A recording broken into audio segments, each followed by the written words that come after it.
keep a Bible in my pocket when I'm riding around. I keep a... How you doing, brother? You doing good? Hey, brother, come here real quick. Let me holler at you real quick. Check it out. So look, what we up here doing, brother, we out here teaching so our people, we let them know that blacks, Hispanics, and Native American Indians, we go back to the Israelites. You ever heard this information? Yeah, I actually watched the Hidden Colors. Oh, for real? Yeah. And you heard about it on there? Yeah. So look, what we out here trying to wake our people up is the simple fact that we lost our identity as a people, man. Because look, somebody will call you a nigger, somebody will call you African American, somebody will call you all these different names. But the question is, what do the Most High God call us? Do He call us African American? Matter of fact, go to Jeremiah 17:4. I want to show you something, real quick, man. I ain't gonna hold you long. I know you about to head out. Jeremiah 17:4, and thou even thyself shalt discontinue from thy heritage. The Bible said that we would discontinue from our heritage. We would lose our identity and stuff like that. Let me ask you a question, brother. What's your name? Jamal. Newton? Yeah. Let me ask you a question. Why is it that majority of our people, if not all, have our slave master last name? None of us know where we originally came from. We don't even know our religion. We don't know nothing. We don't know nothing. But when you look at other nations, hey, all praise. That right there, that truck was here this whole time when we was up here teaching, man. He got to get up out of here. But like I was sitting up here saying, we lost our identity as a people. So what we out here trying to do is, reconnect our people back to what we are. Let me ask you a question. What did Christ look like according to the Bible? Do you know? We don't know what he looks like, except when it describes of his feet being brawn and his hair like wool. So, okay, with that being said, we might not know exactly what his face looked like and all that, but we do know some of his features. Right. But let me ask you a question. Are those the features that we see up in all these churches? No. It's not the same feature. No. So why is that? Do you know? Because how they whitewash everything. They want everything to be whitewashed. To be whitewashed. Exactly. And then like they have Jesus as white, blonde hair, like blue eyes and everything like that. And but no one knows because we didn't live back in those times to even identify them. Just like how they say there was a tree in Garden of Eden, but in all reality it wasn't a tree at all. It was introducing sex, but they didn't want to introduce sex into the Bible. Well, the thing is, the reason why I was saying that, because we were just sitting up here talking about like with the whitewashing and stuff like that, man. Like, if we was on a plantation, if we was around a whole bunch of, around our people, slaves, we was on a plantation, who do you think they would say their God is? Jesus. I mean, they probably say that, but did you know that some of the slaves would sit up there and say that the plantation master was their God? Because that's how they viewed him. You see what I'm saying? And even to this day. How to speak English and everything like that. So they assume. But even to this day, we honor everything that they put forth. Like we sit up there, celebrate their holidays, opposed to what the Most High gave us as a people, being the Israelites. And a lot of them holidays are pagan anyway. Exactly, and that's why I'm saying, why celebrate? See, this is the thing. We just, Juneteenth is coming up, on the 19th, right? Yep. We supposed to be celebrating our so-called freedom, right? Independence. Yeah, our so-called independence, right? Yeah. But guess what?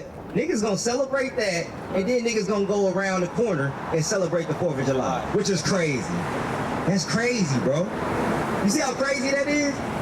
For a nigga to celebrate the 4th of July and celebrate Juneteenth at the same time, doesn't make any sense. It don't make no sense. We going backwards as a people, bro. A lot of people don't even know when they actually went and fought in the war, they put them on the front line. Yeah, they put them on the front line. Put them on the front line because it was Project Human Shield. Yeah, they were shielded. They did that, and they also was doing that in some of the world wars. Yeah. They were putting them on the front line. They wasn't even treating them. They wasn't even treating the soldiers right, man. They wouldn't treat them as equal. And see, they still looked at them as 3/5 of a person. And even to this day, we're still being looked at as 3/5 of a person. Feel what I'm saying? Like in Ben Harbor, they kept all the black people down there to peel potatoes. But a lot of people, some people don't even know, but they try to keep him out of history. But there was one black man soldier that actually got on the gun turrets, and he actually killed a couple of people before they took him out. And he wasn't even do any stuff like that. Hey, I'm gonna say one more thing before you go, Ken. Another thing too, like even when we look at like some of somebody like when we went to school, somebody that they honor so much. And I'm not saying that he's definitely a great man. Martin Luther King Jr., great man. We actually on his bridge right now, you know what I'm saying? Right. Great man. But What about Nat Turner? Why they ain't speak about Nat Turner? How you doing, King? You know what's so funny about that? Go ahead. I actually did a story on that when I was in high school. And the teacher literally took it and threw it away and told me to write about somebody else. She didn't want you to talk about Nat Turner? She didn't want me to talk about him. And I said, why not? At the end of the result, they still killed him. And I was like, at the end of the day, y'all still got him. Y'all just mad because what he did and what he still Exactly. did. And I was like, I said, he wasn't with that. And Nat Turner turned up. Right, and that's what they made a movie about it. Exactly. But and I remember that in high school. I got in trouble for That's that. crazy. I brought that up too. Yeah, that's crazy. Hey, well look, King. I know you about to head out. I want to give you a flyer, man. Check our YouTube out. I will, bro. Check us out. Look.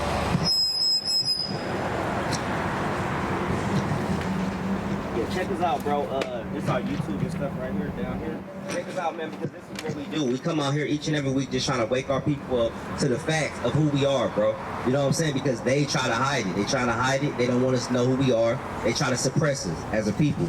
But we can't let them suppress us. We can't let people suppress. We got to continue to do what we need to do as a people. It's just like with the police, like slavery is still alive and awake because the badge of the police officer or the star, it used to be slave hunters.